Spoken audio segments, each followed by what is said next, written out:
SNX Marathi, Siddheshwar news express, सत्यासाठी SNX सोबत.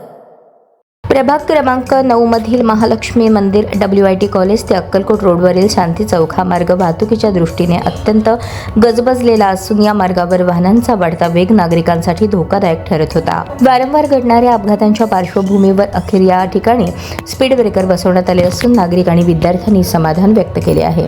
या मार्गावरून दररोज कॉलेजचे विद्यार्थी, नागरिक आणि वाहनांची मोठी वर्दळ असते. मात्र गतिरोधक नसल्यामुळे वाहन चालक सुसाट वेगाने वाहने चालवत असल्याने छोटे मोठे अपघात घडत होते. विद्यार्थ्यांच्या सुरक्षिततेचा प्रश्न गंभीर बनल्याने स्थानिक नागरिकांकडून अनेकदा महापालिकेकडे तक्रारी करण्यात आल्या. शहर मध्यचे आमदार देवेंद्र कोठे यांच्या मार्गदर्शनाखाली नगरसेविका पूजा श्रीकांत वाडेकर यांनी या प्रश्नाचा सातत्याने पाठपुरावा केला. त्यांच्या प्रयत्नांना अखेर यश मिळाले असून संबंधित ठिकाणी शास्त्रोक्त पद्धतीने स्पीड ब्रेकर बसवण्याचे काम पूर्ण करण्यात आले. या कामामुळे परिसरातील नागरिक, पालक आणि विद्यार्थ्यांकडून समाधान व्यक्त करण्यात येत असून भविष्यात अशा अपघातांना आळा बसण्यास मदत होणार असल्याची भावना व्यक्त केली जात आहे.